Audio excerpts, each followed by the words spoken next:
Hi, and welcome back to our, I think, 14th and final clip on the doctrine of God, God's transcendence and immanence.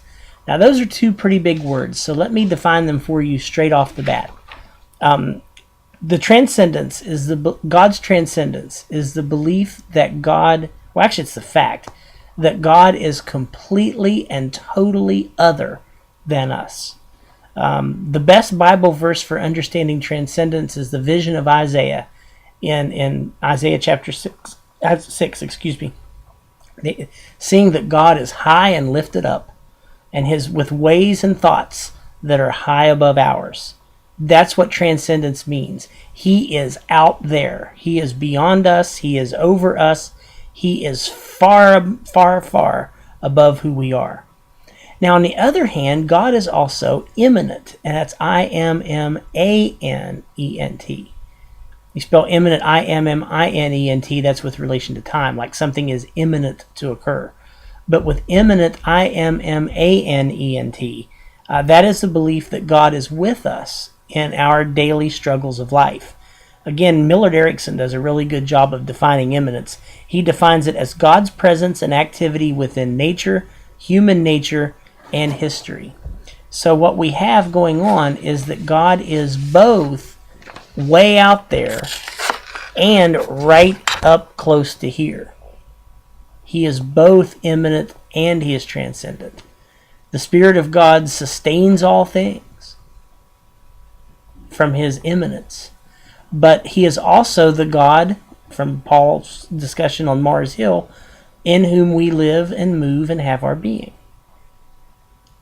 So the wrong question to ask is, which is it? Is God transcendent or is he immanent? And that is a classic example of a false dilemma, because he's both. God is both transcendent and immanent, and harmoniously so. The biblical God is both high and lifted up, as well as Emmanuel, God with us. God is the creator who made the world not himself, but also not apart from himself. And at the same time, he is the Lord over this world, but as we can see clearly from the incarnation, he's a God who wants to participate in the world he created. So he is both the Lord of history and a participant of history. He is both the God who creates the world not of himself, or that's not equal to himself, but yet out of himself. And this tension has between God out there and God up close has been long in the history of the faith. It even goes back before Christianity was ever born, because the ancient Greeks emphasized the transcendent, unknowable God. That's Mars Hill. That's Acts 17. You read Paul, you read he goes to Mars Hill, he sees the statue of the unknown God. He was so unknowable that they knew he existed, they just didn't know anything about him. The Jews, though, had a healthy balance. They understood God as high and lifted up, and they also understood the God who inhabits and dwells with his people. So the Jews really didn't have a problem with this. And neither did the Christians for the first 17 centuries of the Christian faith. They did good. The only real exceptions are the excesses of the Platonic and Aristotelian influence brought in again by Augustine and Aquinas, respectively. They kind of upset the apple cart a little bit, but those were only minor speed bumps over the history of Christianity. They weren't permanent train wrecks. The real train wreck, though, came at the end of the Enlightenment in the philosophy of Immanuel Kant. Kant said that we cannot know the metaphysical. We cannot know the transcendent. The transcendent, as it really is off limits to us. We can only know as we perceive. We cannot perceive the transcendent, so therefore the transcendent is off limits. And that set the tone for the followers of Kant, namely Friedrich Schleiermacher, to ground the faith in immanent religious experience. So then Protestant liberalism is an immanent orientation to Christianity, where the previous generations had fairly well balanced the transcendent God who is out there with the immanent God who's right here.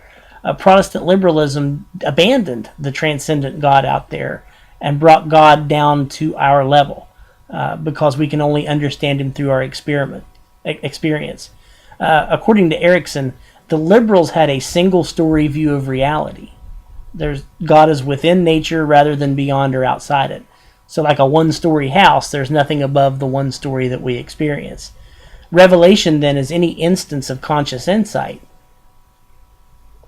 So even if I get a moment of inspiration inside that I'd love to do something or want to see something, well, that's just as good as any other type of inspiration. So any instance of conscious insight is really a radical version of all truth as God's truth. And therefore, societal movements, since we have a one-story view of reality, societal movements are divine action. That taking care of the poor is exactly Jesus' view. We don't have a two-story reality. We have a one-story reality if we're liberals. The difference between us and Jesus, then, according to the liberal, is one of degree, not one of kind. Jesus is just better than we are, but he's not other than we are. And of course, that's not historical orthodoxy. Jesus has been the God-man. He is human, but he's also God, and he's also beyond us while he's beside us. But the liberals, with following Kant's philosophy of the unknowableness of the transcendent, just abandon anything but that one-story view of reality. And that still grasps a lot of our mainline Protestant churches today. Also in the 19th century, although little known in his time, Søren Kierkegaard, the Danish philosopher, emphasized transcendence in his idea of an infinite qualitative distance or distinction between God and humanity. Then when you get to the 20th century, you get Karl Barth, who swings the pendulum back to transcendence, and Moltmann with his theology of hope, locating transcendence in the eschaton, but then it swings back again with things like liberation theology, and then back again with this, that, or the other, and back again with things like emergent. And the 20th century has just been 20th and into the 21st has just been like a pendulum oscillation between immanence and transcendence, and rarely stopping with a healthy balance. And what I want to help us see is that the only way to explain it, this difference between immanence and transcendence, is with a healthy balance. That God is both out there and God is right here. He is far above and beyond our world, but he's also a welcome and willing participant in our world. And both are true at the same time, which the Bible makes pretty clear to me, that he is the God who is high and lifted up, but he's also the God who walks beside us in Jesus Christ.